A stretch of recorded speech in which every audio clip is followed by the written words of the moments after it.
Hello friends, welcome to my channel.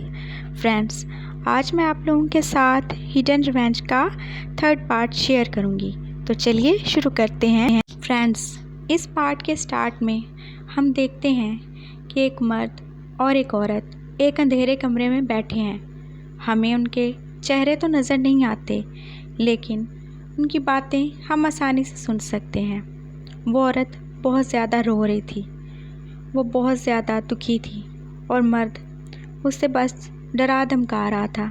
वो कहता है, आखिर तुमने वही किया जिससे मैंने तुम्हें मना किया था। तुम क्या उससे प्यार नहीं करती? क्या तुम चाहती हो मैं उसे मार दूं? मैंने उसे इसलिए ही ज़िंदा रखा है ताकि मैं उसे यूज़ कर सकूं, तुम्हारे लिए, तुम्हारे खिलाफ और तुम्हें अपने साथ लाने के लिए। लेकिन तुम क्या सोचती हो कि तुम इतनी आसानी से उसे अपनी साइड कर लोगी? क्या तुम्हें उसकी जवानी पे तरस नहीं आता? क्या चाहती हो तुम? बोलो, क्या तुम उसे प्यार नहीं करती? आखिर क्यों तुमने ये सब किया? वो औरत अभी भी रो रही थी। वो आदमी फिर कहता है, देखो, मैं तुमसे बहुत प्यार करता हूँ और मैं तुम्हें हर कीमत पे हासिल करना चाहता हूँ, लेकिन अगर तुम्हारी यही हरकतें रहीं तो तुम देखना, तुम एक दिन उससे भी खो दोगी, वो जो तुम्हारे पास आखिरी निशानी है। क्या तुम ऐसा चाहती हो? बोलो, क्या चाहती हो कि मैं उसे मार दूँ? वो औरत एकदम से कहती है, नहीं, प्लीज़ उसे कुछ मत करना, तुम जैसा कहोगे मैं वैसा ही करूँगी। प्लीज़ उसे मत मारना, उसे कोई नुकसान नहीं पहुँचाना। वो बहुत मासूम है, उसका कोई कसूर नहीं। ठीक है, मैं उसे कुछ नहीं बोलूँगा, लेकिन तुम्हें भी वादा करना होगा कि तुम अपना मुंह बंद रखोगी और जितना तुमसे कहा जाए उतना ही करोगी। यही तुम्हारे लिए और उसके लिए बेहतर है। समझ गई ना तुम? मैंने सुना नहीं, स्नो वाइट, क्या तुम समझ गई? हाँ, मैं समझ गई। तुम जैसा बोलोगे मैं वैसा ही करूँगी। यही तुम्हारे लिए और उसके लिए बेहतर है। फिर हम देखते हैं कि ईवा शाम के वक्त अपने घर में बैठी बोर हो रही है। वो बहुत ज़्यादा पढ़ के थक चुकी थी। अब वो चाहती थी कि थोड़ी देर बाहर खुली हवा में सांस ले, लेकिन उसे अकेले तो बाहर जाने की इजाज़त थी नहीं। तभी वो सारा को कॉल करती है। सारा, कहाँ हो तुम? यार, कहाँ होना है, सो रही हूँ, और क्या करूँगी? क्या सो रही हो? शाम के 7 बजे और तुम सो रही हो? मुझे नहीं पता, जल्दी से मेरे घर आओ, हम लोग वॉक पे जा रहे हैं। क्या वॉक पे इस टाइम? नो, मैं नहीं जा रही। मैंने कहा हम चल रहे हैं तो हम चल रहे हैं। ईवा ने एकदम से ऑर्डर दिया। अच्छा मेरी माँ, आ रही हूँ, सोने भी नहीं देती। थोड़ी ही देर बाद सारा ईवा के साथ मौजूद थी, लेकिन अभी भी उसका नींद से बुरा हाल था। वो 2 दिन से यूनिवर्सिटी भी नहीं जा सकी। ईवा कहती है, चलो अब बाहर चलते हैं, थोड़ी देर वॉक करते हैं, मैं बहुत ज़्यादा बोर हो रही हूँ। लेकिन सारा तो अभी तक स्लीपी वॉइस में बोली, नो डार्लिंग, प्लीज़, मेरा दिल नहीं चाह रहा ना। मैंने कहा हम चल रहे हैं तो चल रहे हैं। तभी उसके डैड आ जाते हैं। वो कहती है, डैड, क्या हम लोग वॉक पे जाएं? उसके डैड कहते हैं, नो बेबी, तुम्हें पता है ना सिटी के हालात का, बाहर बहुत से क्रिमिनल घूम रहे हैं और मैं नहीं चाहता तुम्हें कोई खतरा हो। डैड, अब मैं छोटी बच्ची थोड़ी हूँ जो आप हर वक्त मुझे गोद में उठाए फिरेंगे। डैड प्लीज़ जाने देना। आई स्वेयर मैं बहुत दूर नहीं जाऊँगी, और सारा भी तो मेरे साथ है ना सारा? हाँ अंकल। सारा, सही से बोलो। हाँ अंकल, मैं भी इसके साथ हूँ। सारा एकदम से होश में आके बोली, ओके बेबीज़, तो जाओ, लेकिन प्लीज़ साथ गार्ड्स को ले जाओ। नो, मैं किसी गार्ड्स को लेकर नहीं जा रही, और मेरी भी कोई प्राइवेट लाइफ है कि नहीं? मुझे अकेले ही जाना है सारा के साथ। चलो सारा।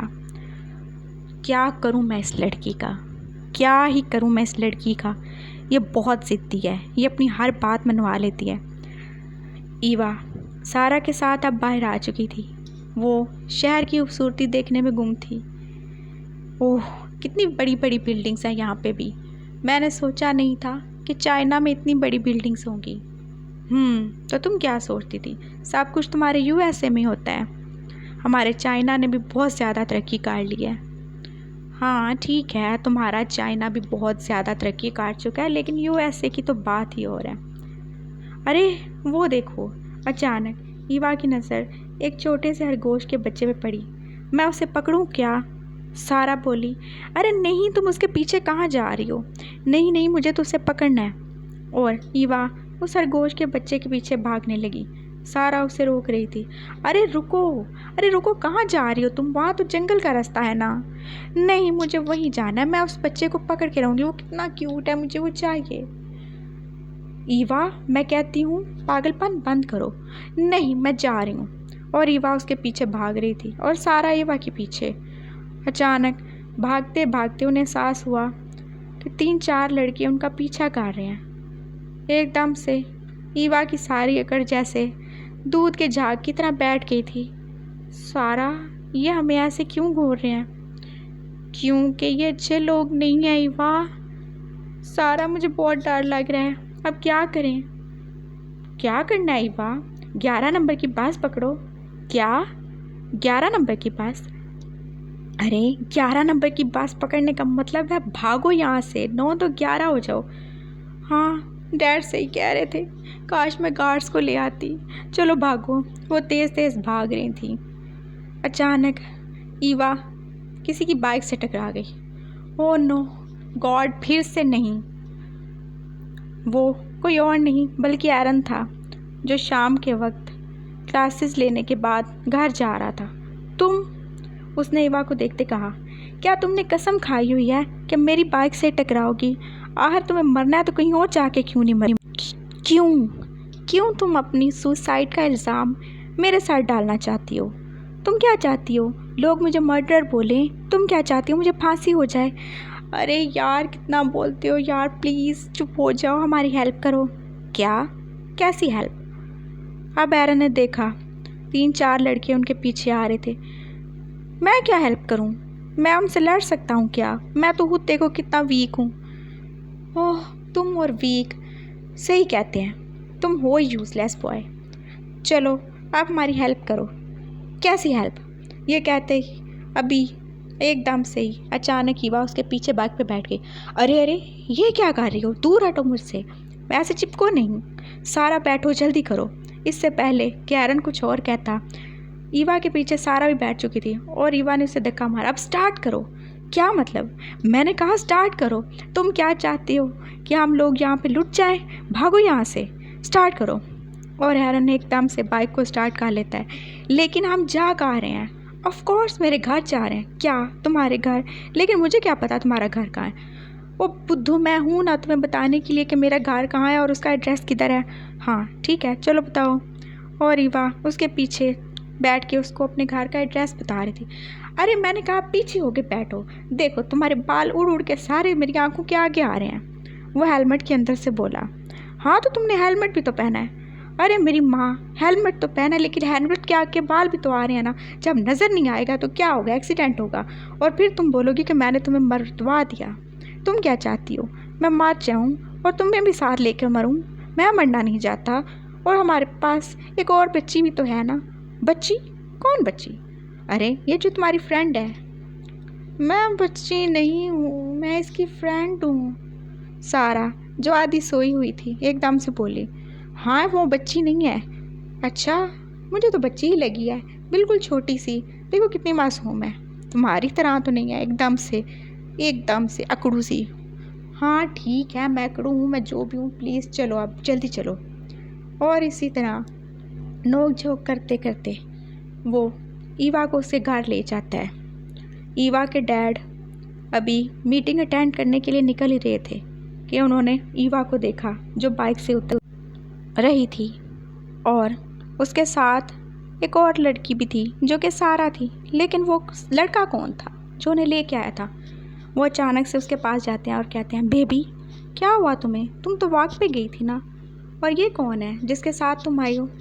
डैड कुछ मत पूछें, कुछ गुंडे हमारे पीछे लग गए थे। क्या गुंडे? उन्होंने उसकी बात कंप्लीट होने बगैर ही उसे एकदम से चेक करना शुरू कर दिया। तुम ठीक तो हो ना बेबी? तुम्हें चोट तो नहीं लगी? उन्होंने कोई हार्म तो नहीं दिया तुम लोगों को? No dad, thank God.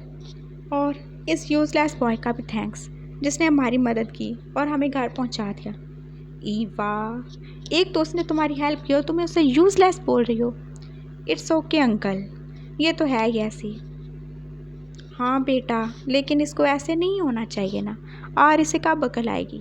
देखो 20 साल की होने वाली है लेकिन अभी तक इसको थैंक्स कहने का भी पता नहीं है। थैंक्स बेटा, तुमने हमारी बेटी की मदद की। अंकल इसमें थैंक्स की कोई बात नहीं। एरन जो अभी तक हेलमेट में ही था वो बोल रहा था। ओके सन, थैंक यू, लेकिन तुम ऐसे जा नहीं सकते। क्यों अंकल, अब क्या हुआ? तुम्हें अंदर आना पड़ेगा और हमारे साथ चाय पीनी पड़ेगी। नो अंकल, मैं लेट हो रहा हूँ, मेरी ग्रैनी मेरा वेट कर रही हैं। नहीं बेटा प्लीज़ थोड़ी देर तो रुको ना। हाँ आप डैड कह रहे हैं तो रुक जाओ ना, इतने ज़्यादा नखरे क्यों दिखा रहे हो? तुम तो ऐसे नखरे दिखा रहे हो जैसे तुम कोई बहुत बड़ी तोप चीज़ हो। ईवा, ये क्या तरीका है बात करने का? सॉरी बेटा, ये तो है ही ऐसी। इट्स ओके अंकल, मैं जानता हूँ। अक्सर कीचड़ में कंवल और कंवल में कीचड़ होता है। क्या मतलब? मैं समझा नहीं। कुछ नहीं अंकल, मैं तो वैसे ही। अच्छा चलो थोड़ी देर आओ ना, हमारे साथ चाय पियो। मुझे तुम्हें थैंक्स भी तो कहना है। अंकल थैंक्स की कोई बात नहीं, प्लीज़। नहीं चलो। ईवा के डैड उसे ज़बरदस्ती अंदर ले आए थे और वो उसे टेबल के साथ वाली चेयर पर बैठने का इशारा करते हैं। अब एरन एकदम से अपना हेलमेट उतारता है और जैसे ही उसने हेलमेट उतारा ईवा के डैड उसको देख के शॉक हो गए थे। उसकी आंखें, उसका रंग, उसका चेहरा उन्हें किसी की याद दिला रहा था। ऐसा कैसे हो सकता है? कोई इतना ज़्यादा उसके जैसा कैसे हो सकता है? नहीं, ये नहीं हो सकता। वो ऐसे मुंह ही मुंह में बड़बड़ा रहे थे। क्या हुआ अंकल? किसके जैसा नहीं हो सकता? कुछ नहीं बेटा, तुम बताओ क्या नाम है तुम्हारा? एरन। और तुम्हारे मॉम डैड? डैड नहीं है मेरे अंकल। और मॉम? मेरी मॉम बीमार हैं, मैं अपनी ग्रैनी के साथ रहता हूँ। ओह सो सॉरी बेटा, चलो आप चाय पीते हैं। उन्होंने अपने ख्यालात को झटका। भला ये उस जैसा है तो क्या हुआ? इसका उसके साथ रिलेशन तो नहीं हो सकता। और वो तो अब इस दुनिया में नहीं है, तो फिर ऐसा हो ही नहीं सकता। मैं भी पता नहीं क्या सोच रहा हूँ। वो वहीं बैठ के सोच रहे थे। सर्वेंट ने एरन को ला के चाय दी, वो उसको देख रहे थे। सर्वेंट चाय के साथ स्नैक्स भी ले आया था और थोड़ा सा केक भी। एरन ने जैसे ही केक को देखा उसे एकदम उल्टी आने लगी। अरे क्या हुआ बेटा, तुम ठीक तो हो? कुछ नहीं अंकल, मुझे एग की स्मेल से एलर्जी है। क्या क्या कहा तुमने? एग की स्मेल से एलर्जी है? हाँ, एग की स्मेल से मुझे बहुत बुरा फील होता है, पता नहीं मुझे क्या होता है। और उसके डैड एकदम से ख्यालों में खो गए। मुझे एग बिल्कुल पसंद नहीं है। मैंने कितनी बार बोला है कि मैं ये नहीं खा सकती और तुम बार बार मेरे सामने इन्हें खाते रहते हो। वो बोल रही थी और उसका नाक गुस्से से लाल हो रहा था। बट स्नो वाइट, मुझे तो एग बहुत पसंद है और मैं तो बहुत खाता हूँ। हाँ तो तुम खाओ, मैं क्या करूँ? मुझे तो जहर लगते हैं अंडे। मेरा दिल करता है मैं दुनिया में सारी मुर्गियों का कत्ल कर दूँ और मुर्गियाँ रखने वालों का भी। पता नहीं ये मुर्गियाँ होती क्यों हैं, और होती हैं तो अंडे ही क्यों देती हैं। अंकल मैं चलता हूँ। वो एकदम से ख्यालों की दुनिया में से बाहर आए। नहीं, ये कैसे हो सकता है? इतने ज़्यादा इत्तेफाकात तो नहीं हो सकते। इसकी आंखें, इसका रंग, इसकी बातें, सब स्नो वाइट जैसा क्यों है? आखिर क्यों? वो इस दुनिया में नहीं है तो आखिर उसकी सारी आदतें, सारी बातें इस लड़के में क्यों हैं? क्यों?